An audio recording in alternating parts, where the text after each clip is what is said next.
안녕하세요. 지난해 결혼한 평범한 30대 여성입니다.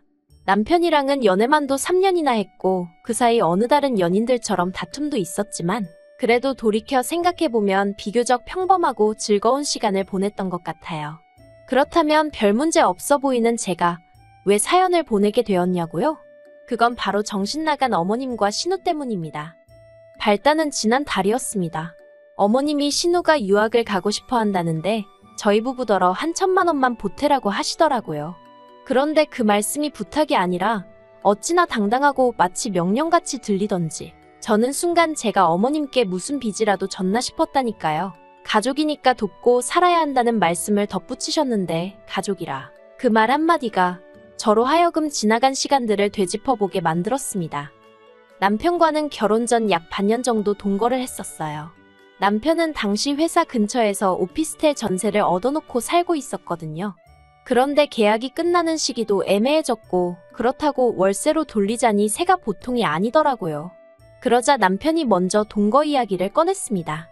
저도 당시 회사 근처에서 전세로 살고 있었는데 제가 살던 곳은 방도 2개고 하니까 자기가 잠깐 신세 좀 지면 안 되겠냐대요. 솔직히 저는 동거 자체는 생각도 해본 적이 없었고 내키지도 않았습니다. 그런데 이미 양가 부모님까지 다 배웠고 결혼 이야기까지 오가던 마당에 싫다고 하기가 좀 그렇더라고요. 남편이 왜 그런 이야기를 꺼낸 건지 사정도 뻔히 알고 있었으니까요. 게다가 제가 거절을 하면 남편이 그 6개월 더 살자고 집을 다시 구하던지 해야 했는데 그렇게 되면 저희 결혼 자금에도 영향이 가겠다 싶은 거예요. 그래서 이런저런 조건들을 따져봐도 동거 말고는 딱히 방법이 안 보였어요.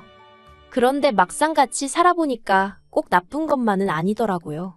남편이나 저나 둘 다 본가가 지방이다 보니 자취생활은 10년이 넘은 사람들이었습니다. 그렇다 보니 더는 혼자가 아니라는 사실이 낯설기도 하면서 동시에 뭐랄까 안정감을 느꼈다고 해야 할까요? 집에서 같이 저녁 먹을 사람이 있다는 사실 자체가 퇴근길을 기분 좋게 만들더라고요. 인기척이 느껴지니 사람 사는 것 같아서 좋았어요.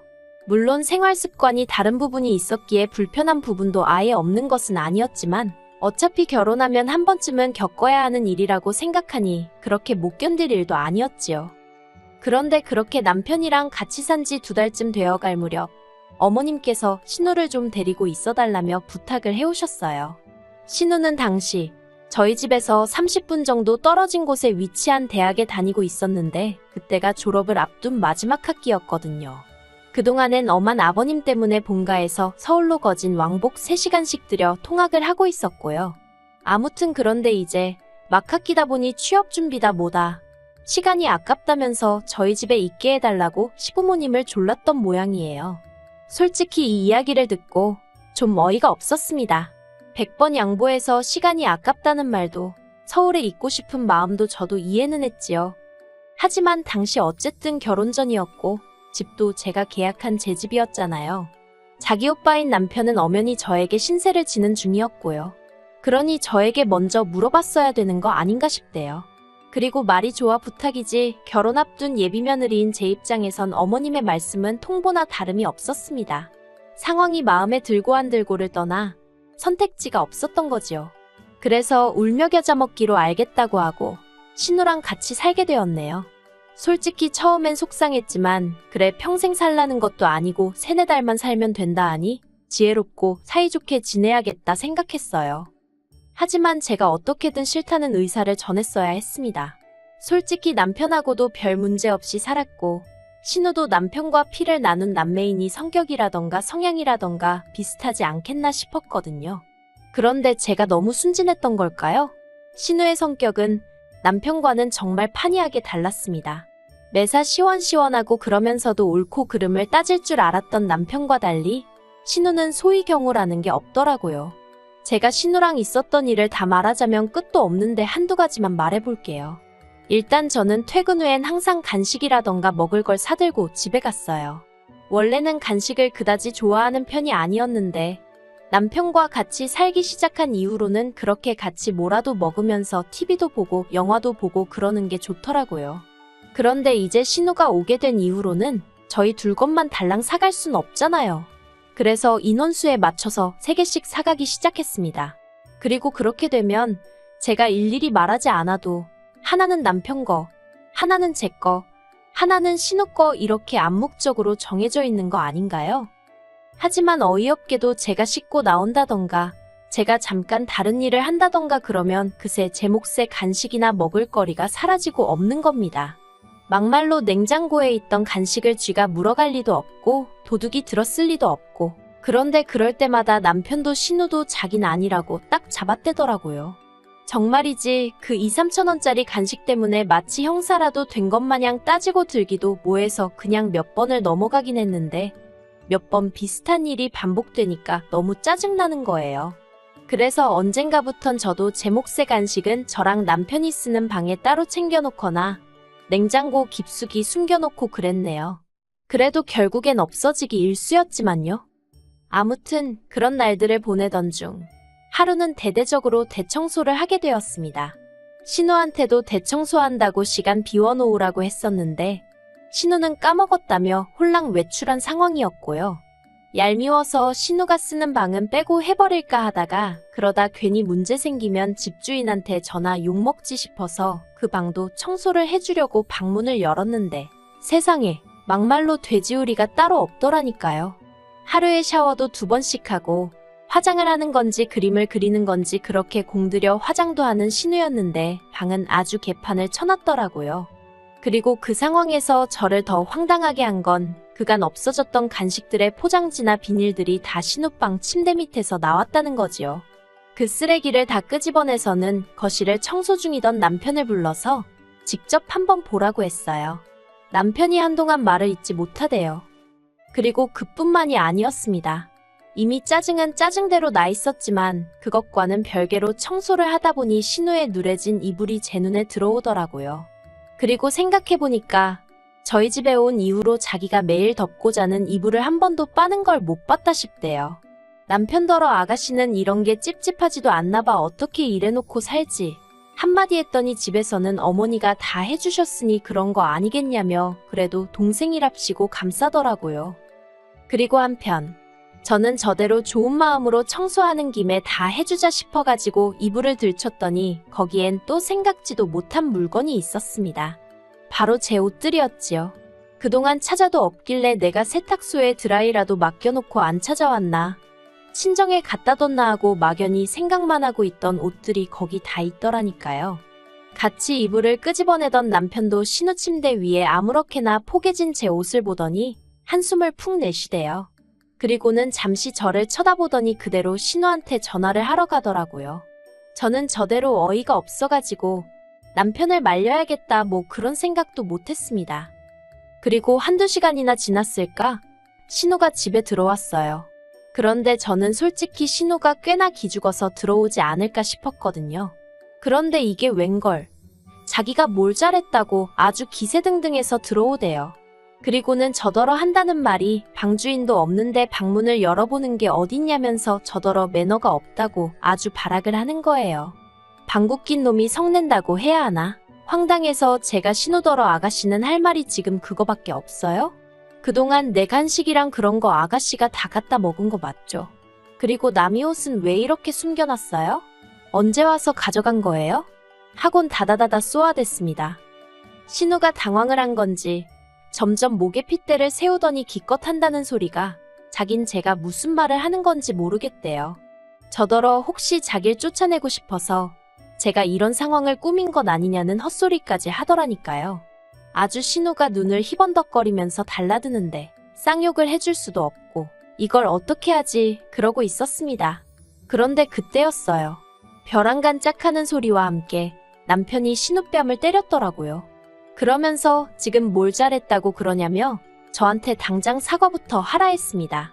하지만 신우는 사과 대신 벌개진 뺨을 부여잡고는 남편과 저더러 재수없다며 욕을 하곤 그대로 집을 나가버리대요. 그리고 이튿날 신우는 보란듯이 어머님과 함께 집에 들어왔어요. 밤새 걱정했기에 안심이 되면서도 동시에 어머님을 뭐 한다고 모시고 왔나 싶어서 솔직히 한심하더라고요. 일이 커질 것은 불보듯 뻔한 일이었으니까요. 그리고 아니나 다를까 어머님과 남편이 정말 누구누구 목소리가 더 큰지 겨뤄보는 것도 아니고 아주 고성을 내지르며 한마디로 난리가 났었네요. 그리고 며칠 뒤 신우는 치사하고 더럽다며 짐 빼서 저희 집을 나가더라고요. 생활비도 한 푼 안 내면서 밥은 따박따박 다 챙겨 먹고 잠도 잘 자놓고 말이에요. 여기까지 적고 나니 그런 꼴을 보고도 제가 왜 결혼을 했는지 궁금하실 수도 있겠네요. 그런데 솔직히 그 당시 상황이 거지 같긴 했어도 제가 직접적으로 피해를 입은 건 없었거든요. 물론 제가 잘못한 것도 없었지만요. 아무튼 그래서 당시엔 생각하기를 어머님 아버님과 같이 살 것도 아니고 신우랑도 매번 마주칠 것도 아닌데 남편만 괜찮으면 됐다고 단순하게 생각을 했어요. 그리고 그런 면에선 앞으로도 시댁 식구들 대 저로 무슨 일이라도 생기면 남편이 제 편을 들어주겠다는 그런 확신을 갖게 되었거든요. 그래서 이 사람이면 믿고 살아도 되겠다 싶어서 결혼은 계획대로 진행하게 된 거지요. 하지만 막상식을 올리고 나니 시자는 시자구나 싶대요. 신혼여행에서 다녀오고 얼마 되지 않아서 아버님 생신이었거든요. 남편과 함께 선물을 사들고 시댁을 찾았습니다. 그런데 현관문을 열어주시는 어머님 표정이 무척이나 어둡더라고요. 그래서 제가 남편에게 귓속말로 혹시 무슨 일이 있었냐고 물으니 남편도 영문을 모르겠다는 눈치였지요. 하지만 집 안으로 들어서자마자 어머님이 저에게 앞치마를 거의 집어던지다시피 주시면서 아버님 생신인데 점심때 딱 맞춰오는 며느리가 세상 천지에 어딨냐 화를 내시대요. 제가 당황해서 그게 무슨 말씀이시냐, 1시에 식사하자고 하지 않으셨냐, 그래서 지금 왔다고 대답했습니다. 그때 시계는 12시 40분을 막 지나고 있었거든요. 그러자 어머님이 하시는 말씀이 1시에 식사하자 했으면 최소한 11시까지는 와서 점심상 차릴 생각을 했어야 하는 거 아니냐고 하시는데 솔직히 황당하더라고요. 남편과 결혼했다는 이유 하나로 남편도 챙기지 않는 아버님 생신상을 제가 차려야 하는 건지, 그리고 그걸로 욕을 먹어야 하는 건지 어느 것 하나 제대로 납득이 되질 않았으니까요. 게다가 집에는 신우도 있었는데 신우는 거실에서 아버님과 TV를 보고 있었습니다.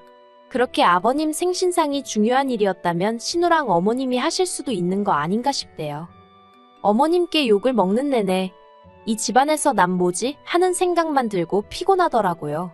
솔직히 마음 같아선 아버님 생신이고 뭐고 다 집어치고 당장이라도 자리를 박차고 그 집에서 나오고 싶었지요. 하지만 이제 막 시집온 며느리가 그런 생각을 행동으로 옮길 만한 패기는 없었어요. 할 수 있는 일이라곤 그저 밥이 코로 들어가는지 입으로 들어가는지도 모르게 밀어넣고 준비해간 선물 건네드리고 불이 나게 서울로 올라오는 것뿐이었달까요. 그리고 지난 연말에는 남편과 제가 2박 3일로 여행을 다녀왔거든요. 그런데 그때 신우가 저희 집이 비니까 저희 집에서 자기 친구들하고 파티를 하면 안 되겠냐고 또 어머님께 물어본 모양이에요. 네. 이번에도 저나 남편이 아닌 어머님한테 먼저 허락을 구했더라고요.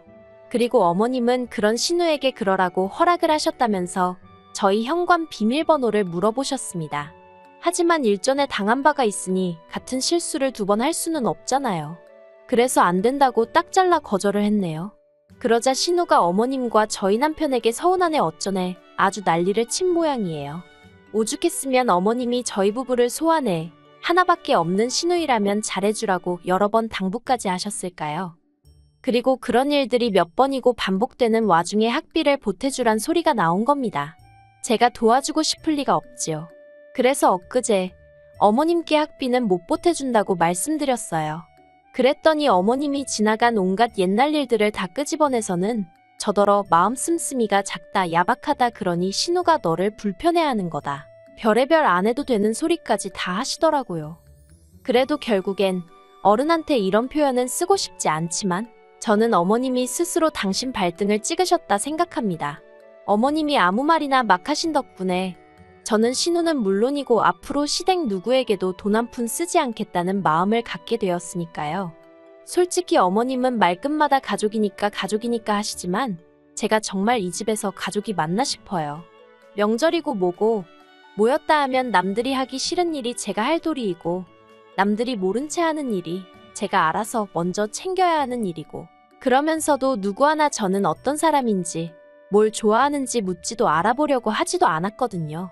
저에 대해서 아무것도 모르고 관심도 없으면서 가족을 운운한다. 솔직히 너무 가식적이지 않나요? 정말이지. 시간이 갈수록 제 안에는 억울한 마음이 쌓이고 있네요. 남편과 이혼을 하지 않는 한 어머님과는 사이좋게는 아니더라도 형식적인 관계는 유지해야겠지요. 그래서 딱 거기까지만 할 생각이에요. 시댁과 대화하고 함께 시간을 보내며 가족이 되려는 노력을 하고 싶지도 않네요. 신혼의 초창기 때는 그래도 어떻게든 인정받고 싶은 욕심이라도 있었지만 만날 때마다 영혼이 털리는 마당에 이젠 인정 같은 거 안 받아도 되고 차라리 모른 채 해주셨으면 좋겠다 싶어요. 남편도 이런 상황을 잘 알고는 있지만 한다는 말이 자기가 달리 해줄 수 있는 것이 없다며 딱따구리 마냥 미안하단 소리만 합니다. 그런 남편을 탓하자는 건 아니에요. 솔직히 남편 말대로 남편도 그렇고 저도 그렇고 뭐라도 달리 할 수 있는 일이 없거든요. 더 까놓고 말하자면 하고 싶지도 않고요. 그저 앞으로도 시댁과는 이 정도의 거리를 유지하며 살 생각입니다. 그게 남편이나 제가 저희 가정을 지키는 길이 될 것 같으니까요.